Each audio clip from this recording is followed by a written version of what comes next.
Okay, so in this video now, we're going to go into the quadruped rockback. Well, we're actually going to go into a modified version of the quadruped rockback. And so what you would use the quadruped rockback for would be to help to assist to get you into position to be able to squat if you get into more kind of advanced levels of training.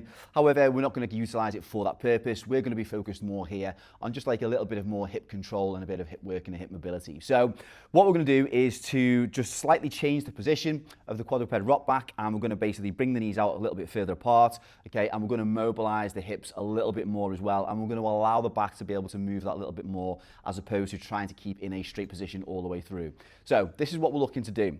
So to get into position then, what we would normally do is to adopt almost like a horse stance position there, and then we, instead of like having the back dipped in that position there or rounded out here, you're going to try and aim for in the middle. And then normally it would just be a case of just rocking back until you can get to a point where you feel that the back is going to start moving, okay, and rounding out like so, okay. But what we want to do really is we're going to bring the knees out wider. So rather than be kind of shoulder width, we're going to come out quite wide in that position.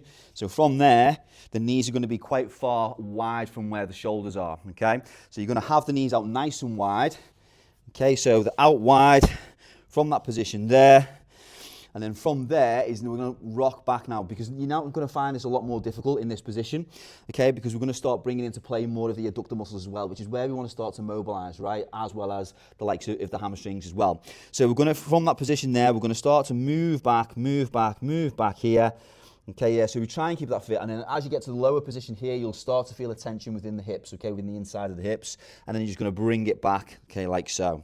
Okay, if you're not getting too much on it, then you can bring your knees out a little bit further, and again, just rock yourself back into that position there, trying to keep the back as nice as you can, as nice and straight as you possibly can, and then taking them out there, and then bringing them back. Okay, yeah. Don't worry too much if your back rounds out slightly. You'll see my back just rounding out a little bit now as I'm getting down towards this position, and that's fine. What we're aiming for really is just to really mobilize more of the inside of the hips, okay, in this position here, bringing it down there like so. Okay, we want to try and get down as low as we can.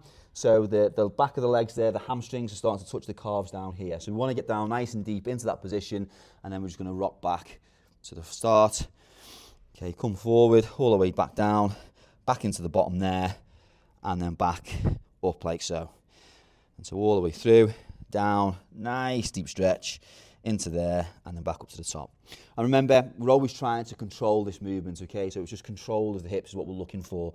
So we want to get down into that position there, sit there, hold it for a second, and then bring ourselves back out. We're not trying to stretch the hips out, okay? Yeah, we're not trying to race through it either. We're just trying to get in there, feel the range, feel the tension, get to that position, then bringing ourselves back out like so, nice and smooth. Okay, all the way in, get to where you can, and then come all the way back out. And what you'll find again is as you do more of the movement, okay, you'll start to increase the range, and you'll start to feel as though you get more range in that movement there. And that's what you're looking for.